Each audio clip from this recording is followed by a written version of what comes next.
Hi, Megan. How are you? Hey, Ranjeet, I'm great. How are you doing today? Wonderful, wonderful.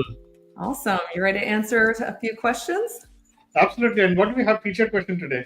Yeah, today our featured question is, could you tell us about demonstrating distinguished status for the organization in the context of the EB1A green card's critical role? Absolutely. This is one of the most, I would say, that simplest criteria for most of the people that they would like to believe also, and which I may like to agree. But however, this requires a very clear articulation. And that's why I have seen many people getting RFEs if it is not presented properly. One of the key aspects here is that you need to understand what constitutes a distinguished organization. Does it need to be a Fortune 500? No. Does it need to be, something very, large corporation? Absolutely not. Yeah. Now, distinguish essentially, if you look at the dictionary definition, it says that it is marked by eminence, distinction, or excellence. Now, you have to, even if you are working with a Fortune 5 company or 10 companies, still you need to kind of, I have seen that RFEs, some of people getting RFEs if it is not presented properly. So, I mean, just a case in point, even you could be working with a large financial institution in the world, but still, if the burden of persuasion is upon you to express that it is distinguished. So, when you say distinguished, it means you need to demonstrate eminence, distinction, or excellence, and that's the whole idea here, actually. Now, how do you prove that? You got big or small size would not matter here. So, what would matter? So, here is funding and investment. So, if the money company is capitalized, if it is listed, there are a lot of documents you would find on the SEC, site or something. So you could use that. What have been the innovative products or services that company has produced? What kind of partnerships or collaborations company has done? It could mean some government contracts or major contracts with companies. What has been the media coverage? You can highlight that. What is the customer base growth? Did the company receive any awards? What is the market expansion or penetration? Now, there are some companies, many people believe that they need to be profit making. Now, in this particular case, it need not be profit making. Okay, there could be that company has invested huge amount of money in research and development. We have a particular student where the company has been consistently making losses, but definitely it has a turnover of couple of million $100, and it has invested a huge amount of close to some 250 million in R&D. Definitely, this becomes a good point for distinguished organization. What have been the user engagement metrics? What have been the CSR initiatives, revenue growth rate, market share? Now, these are some of the things you can choose to incorporate in your own accord, actually, here. So, this is how a distinguishedness of a distinguished organization could be proved, Megan. Mm-hmm. Wonderful. And so, how then would one prove a critical role in a distinguished organization?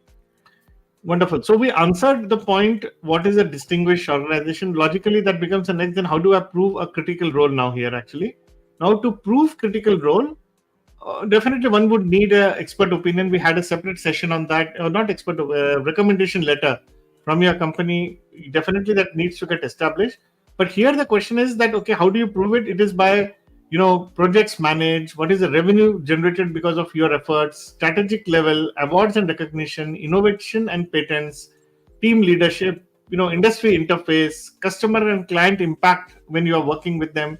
Now, these are some of the ways, Megan, how leading or a critical role could be established in a distinguished organization. So the first is you tackle the distinguished part, and then you come to leading or a critical role. And how do you prove leading or a critical role? Define certain success metrics. Wonderful. Thanks so much for your thorough response on that. Thank you. Yeah, now we'll just get into some questions. Our first is from an anonymous member.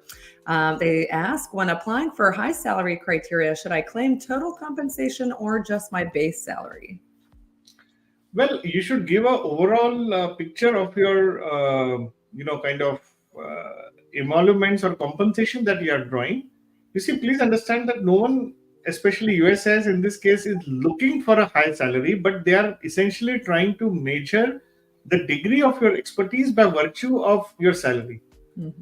So it might be a good idea to show overall compensation. I have always suggested people that, go for overall compensation, because compensation is a structure of a contractual engagement, but it also implies that there is a certain amount of money a company is ready to pay for you, Mhm. which is a more, as in other language we call it a CTC, a cost to the company. So a company is ready to have you at that particular cost, and you made certain money by working in that particular company. So that I would suggest that go, rather than restricting yourself to only a W2 salary or something, go for a total compensation. Great, wonderful. Our next question is from Rachika. She asks, I understand that EB1A does not require a job offer. If I'm applying outside of the US, how do I prove to the USCIS that I will be working in my field of expertise within the US? Okay, now there could be two circumstances, that either you are already inside the USA or you are kind of outside the USA right now. So I think I assume for a second, let me take both ways actually. So if you are outside the USA and you are applying for EB1A green card, the best is to give you some kind of a personal statement or a business plan. Uh, Even there is another type of a green card which might use this something as a national interest waiver, EB2. They also ask for the same thing, but otherwise asking for EB2, I mean, like for EB2, giving a personal statement or a personal plan would be a very good idea that articulates. Second, the company, when you are applying, a company could give you a letter that they are looking forward for you to get EB1A green card, and they would continue their employment with you, your employment with them. I mean, so that's another way. But yes, the challenge is that when you are outside the USA, if you don't have a job, uh, getting some kind of a engagement letters or a personal plan would be a very good idea. I would say that. I myself gave us some kind of a business plan which I had conceptualized, and I had applied it for some time once I got my green card. So that would be a good idea, according to me. Okay, great. Our next question is from an anonymous member, and they ask, could you please share some insights on identifying high salary categories? We are using the BLS website for salary comparisons. For those on an H1 work visa, do you need to use the exact SOC code listed in your LCA, or can you select a relevant SOC code based on your job duties?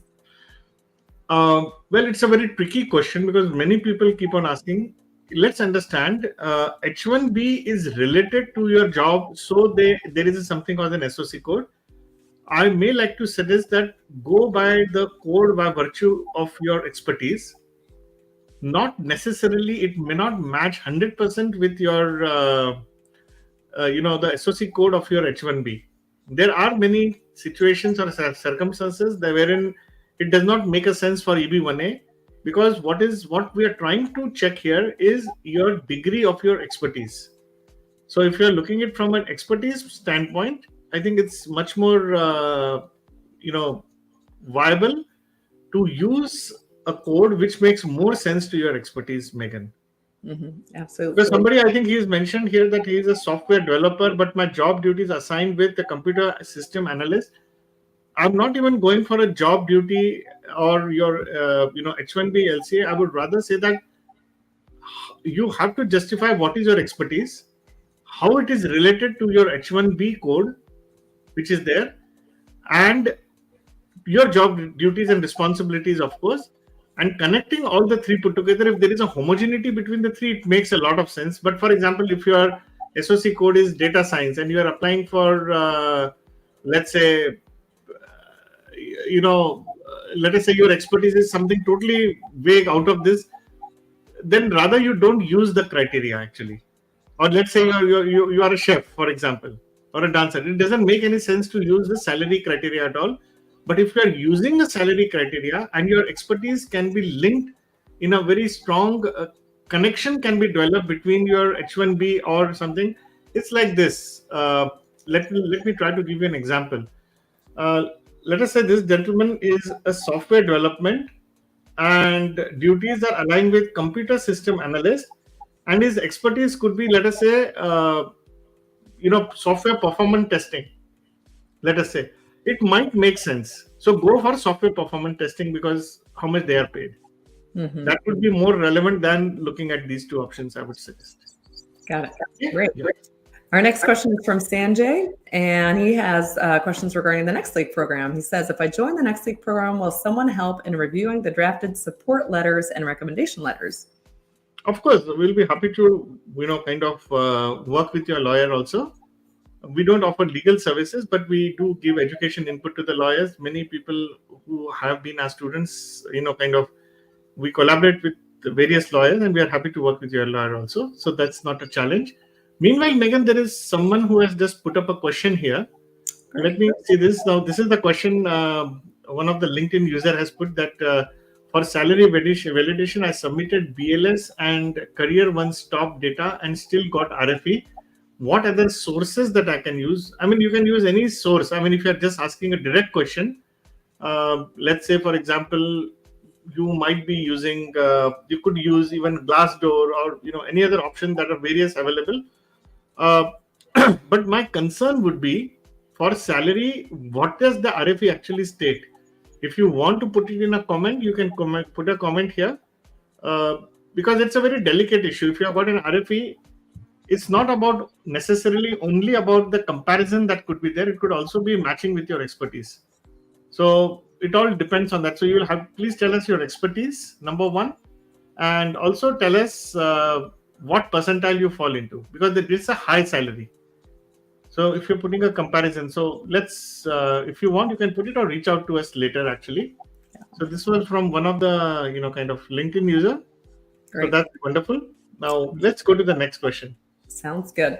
All right. The next question is, if my background is in law, when applying for EB1A, which subcategory would my expertise align with? Arts, sciences, business, or education? Okay. It's a very nice question. Actually, if that you're trying to see how do you measure your own success? It could be in law, but are you inclined towards writing research papers, doing research in law, or are you a lawyer? What is the nature of activity that you do? We had one lawyer who essentially helped small companies to get listed. Now, more of a securities lawyer. Now, his measurement would be business in that case. It could become sciences in a particular way if you are too research oriented. If you are teaching, then it could be more education related.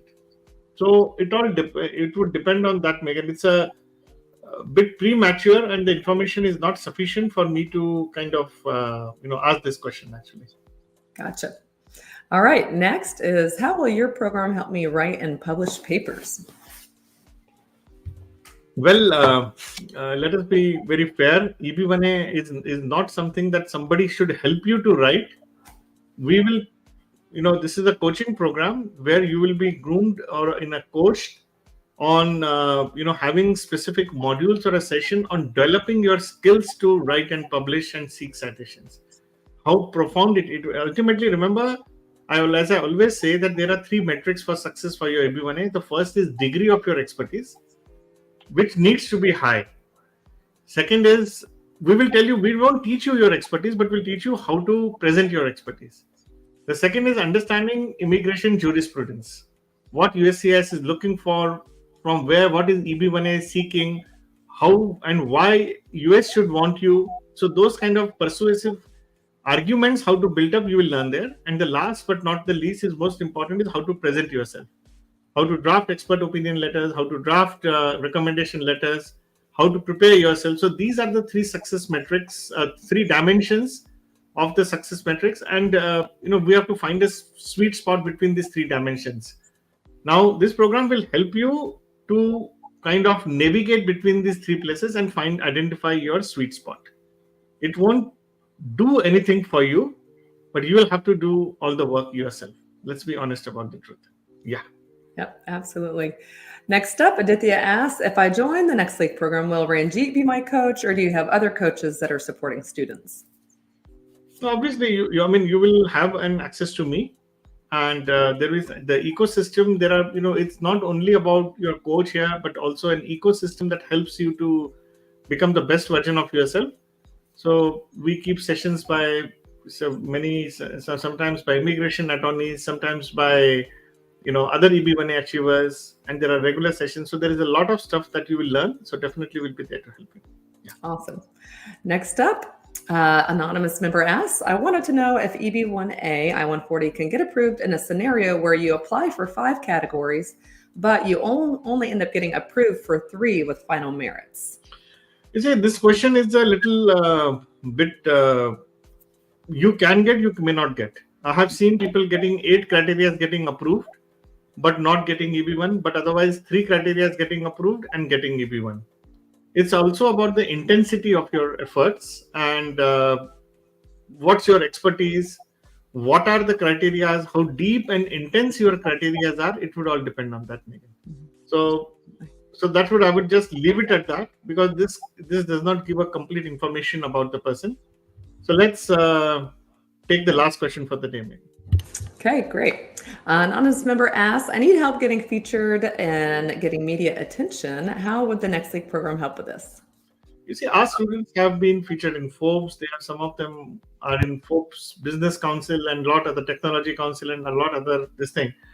The idea is not to fit you into criteria. Now, the whole thing is that if you can give a persuasive reason or why somebody in media should publish you. We have had people, our students, who are getting featured in even New York Post or a lot of the publication, but you need to create a persuasive reason. And before that, whether this criteria is suitable to you and makes sense for you is very important. Number 2, are you, in your very organization, are you allowed to talk to media? That's another aspect that you need to consider before even talking about how the program could help. So if it is required, we'll definitely kind of look at that. But also understand the dynamics and interplay that happens with this particular criteria, Megan. So I would just leave it at that. So that was all, friends. Thank you very much for being here with us. And if you have more questions, please reach out to us. We'll be happy to have you in the session as we have had in the past. And also, if you want to kind of join the Next League program, please click the link that will be given below, and we'll be happy to help you. And if there are any more questions, please let us know. We'll take up during the next week. So thank you very much. All right. Thanks, Ranjeet. Appreciate it.